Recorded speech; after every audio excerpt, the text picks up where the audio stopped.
Hello. My name is Glick. I'm a competitive Pokemon player, and today I want to talk to you all about my honest opinion about Legend Arceus. So for some context, the game's been out for a couple days, but I'm sure that there's a lot of people who are on the fence about if they're going to buy it or aren't sure about how they want to feel about it and whatever. And so I thought it could be helpful for me to go through and kind of share my thoughts on the game so far. It's worth noting that I did not get the game early, so I'm about 15 hours in at this point. But to me, that feels like enough time that I can form a relatively knowledgeable opinion, and so I wanted to share that with you all. So I have a list of pros and cons here. We'll start with the cons, just because that was an easier way of me breaking it down, and I think also because people value different things in different ways, that is a good way for me to kind of be like, maybe I don't care a lot about one thing, but somebody else really cares about that thing, so that can better help them form their opinion. So let's start with the cons then. The first con for me is that I think the single worst thing about the game is the graphics.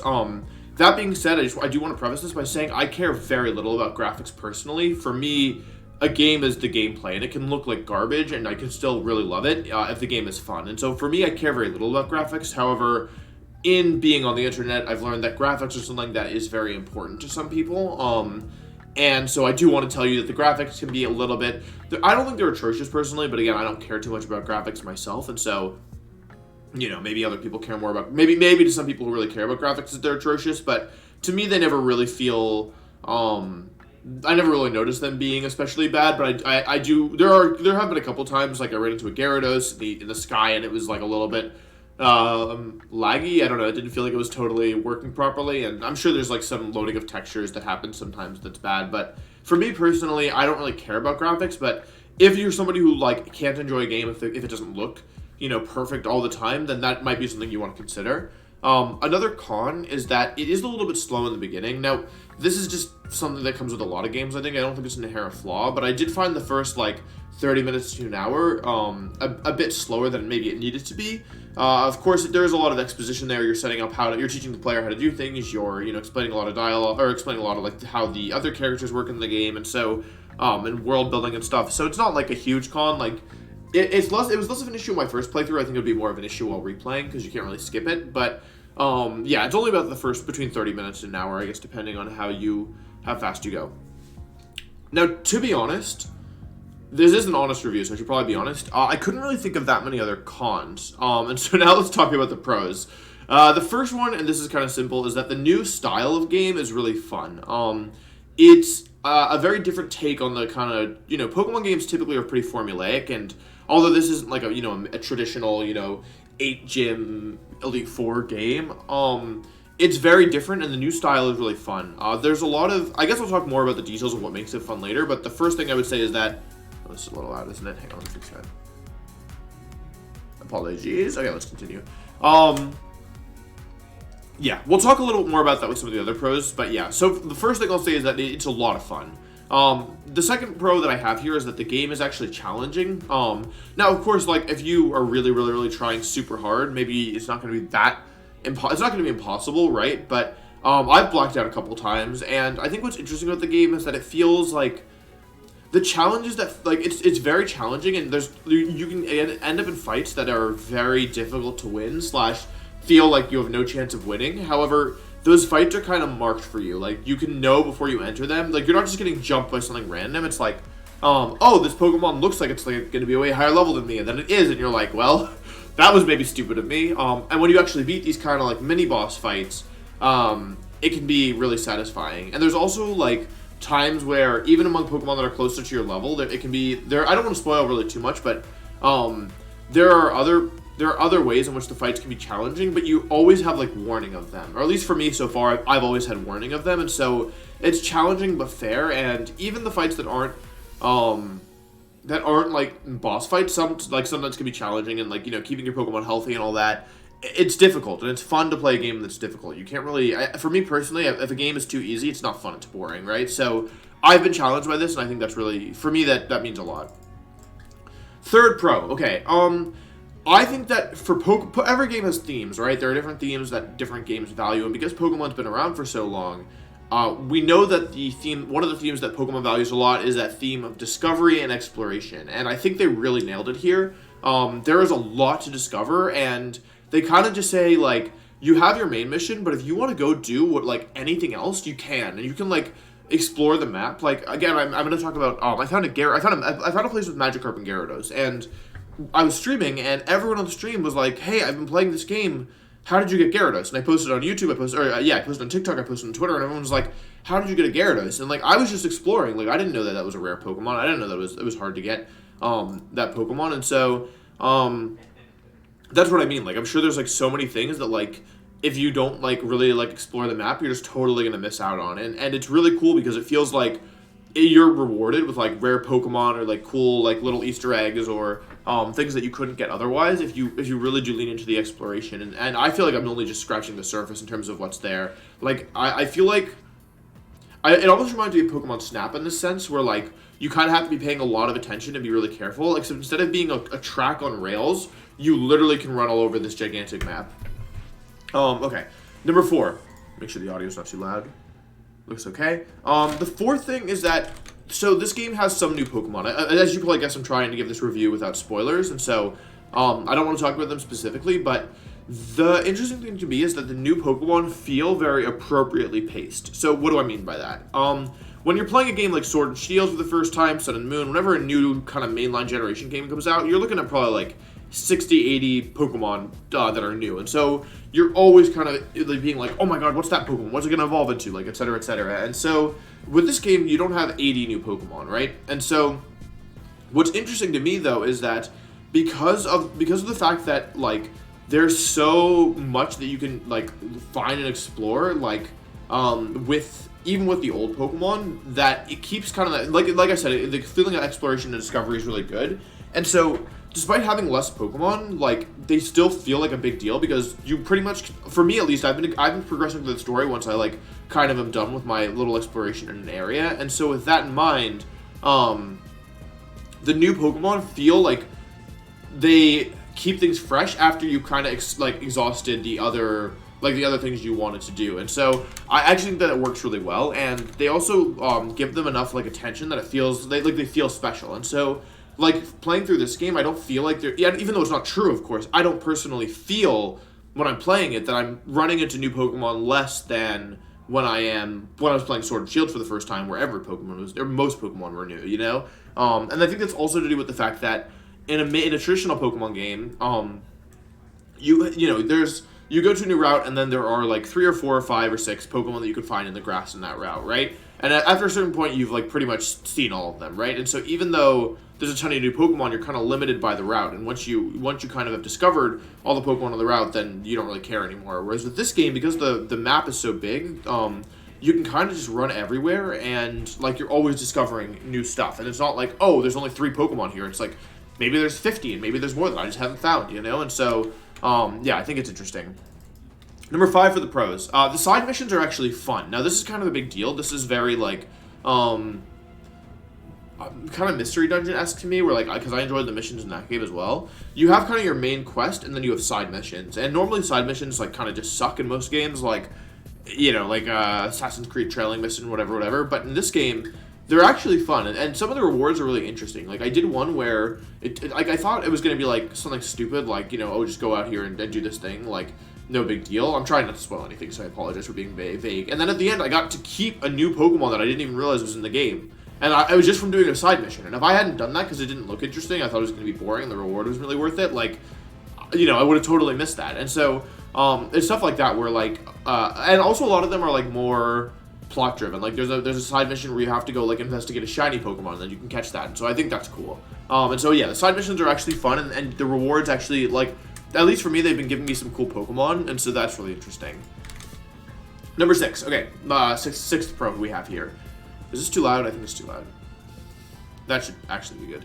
The 6th pro is that the Pokedex is actually fun for once. So, the Pokedex normally kind of sucks. You catch one Pokemon, and then you're done with that Pokemon forever, right? Like, you catch one Starly, and then Starly's in the Pokedex, and you don't have to worry about it. In this game, in order to actually fill out the Pokedex, you have to do a bit more than that. Sometimes you have to battle them, sometimes you have to give them food, sometimes you have to see them use specific moves, sometimes they have other unique things, and so it actually encourages you to spend time with each Pokemon. And now, if you haven't played the game, it might sound a little tedious. It might be like, oh, that sucks, I want to just get the Pokemon and move on. But the thing is that it's actually really fun and satisfying to, like, complete a page of the Pokedex now, whereas before it was like, I'm level 100, I need to catch a Starly, I go through an Ultra Ball, I'm done, right? Now it's like, oh, like, I need Starly, like, let me see what I have to do for it. Like, oh, this is weird, like, I have to, do this weird interaction, or I have to KO it with an electric move or whatever. And so, it actually makes it really satisfying and really fun to complete the Pokedex and like, actually makes it like a core mechanic in the game, whereas normally it's something that's more of a chore. Maybe once I play it for a long enough time, it'll be a chore, but like, for me, but for right now, I mean, I'm 15 hours in and I'm still, like, that's the thing I'm most interested in. Like, I see a new species of Pokemon, and then I'm like, I want to fill up the Pokedex page for this one. So, I think that's really fun. Number 7 on our pro list. The battling mechanics are actually really interesting. I was going to put this in kind of the so-so area, because it would be really bad for a player versus player game, but this isn't a player versus player game. This is player versus game, player versus environment. I don't know what it's called.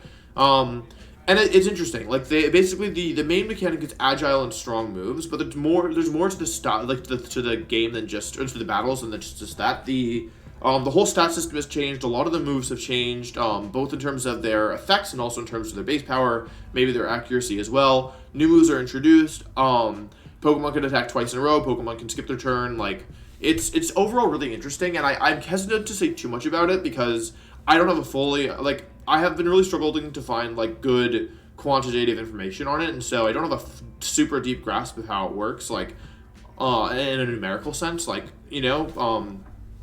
however, I think playing through it is fun and exciting, and it's a new, it feels like they've redone the battle system without breaking it. Like, it still feels like Pokemon, even though it's fresh and new, and it's exciting, and it feels like you wouldn't play a traditional Pokemon game and then play this and not notice that it's a different system, right? Like, that it's fundamentally a different system. And so I think that's interesting. And on top of that, they've also obviously redone the damage formula. Now, that's another thing that I don't really know how it works at the moment, but it's interesting because basically with the new damage formula, which again I don't know what the new damage formula is, but I can tell you roughly what it's doing. It appears that Pokemon that are so in a mainline Pokemon game, in a traditional Pokemon game, if I have a level, 20 Pokemon and my opponent's level 10 Pokemon, their moves are going to do basically no damage to me, right? Like, I mean, anyone who's played Pokemon knows that. However, in this game, it seems like the level doesn't have as big an impact on how much damage things are doing, and so even a low level Pokemon can chunk your big strong over leveled Pokemon, and so that makes things really interesting because how do I say this? Because most of us have played a Pokemon game when we were younger, where we just had our starter Pokemon over-leveled the whole game and swept through the whole game. That is a lot harder here because being over-leveled is no longer going to allow you to just blitz through the whole game. And that kind of habit of over-leveling your starter and then making it so that, like, it was the only Pokemon you needed, it's boring, right? Like, an enemy, Earthquake with my Swampert, GG, like, go next, right? And now it's like, oh, I'm over-leveled, but my other Pokemon, like, are needed because my Swampert can't solo everything because it's going to die. So, yeah, I think it's a really interesting approach to over-leveling, and I think it keeps the game, again, challenging, which is inherently fun, right? Number 8, there's just a lot of Easter eggs and things to discover. This is kind of a spin-off of, like, the discovery and exploration point, but for me, I feel like there's a lot of Easter eggs, and there's a lot of things where I'm like, oh, if I hadn't been paying a lot of attention, or if I hadn't been here, like, and done this thing, then I would have totally missed that. This also goes to, like, some of the animations, like, for example, I saw somebody tweet out that, like, if you ride, there's a Pokemon you can ride, and if you ride it in, like, a muddy area, then the Pokemon becomes muddy. And, like, I never would have noticed that, right? And it doesn't sound like a big thing, but it's, like, this game has a lot of attention to detail, maybe is a better way of saying it, and I'm sure that, like, most of us are going to miss a lot of it, but when you notice it, it's really cool. And some of it is just, like, how the characters, like, move around, or I think your character, when it's, like, cold outside, will shiver, and so, okay, that one's not as big a deal, but you know what I'm saying, basically. There's a lot of cool little, like, there's a lot of attention to detail, and it's nice to see, and it's especially nice when you notice it. Number 9, this isn't a huge deal to me, because, again, I'm, like, mostly caring about the gameplay, but the plot, and especially the characters, are way better than normal. I don't think it would be an overstatement to say that Pokemon has, like, some of the worst character writing ever. I remember people were like, oh my god, Marnie is such a good character, and I know I'm going to get hate comments because everyone loves Marnie.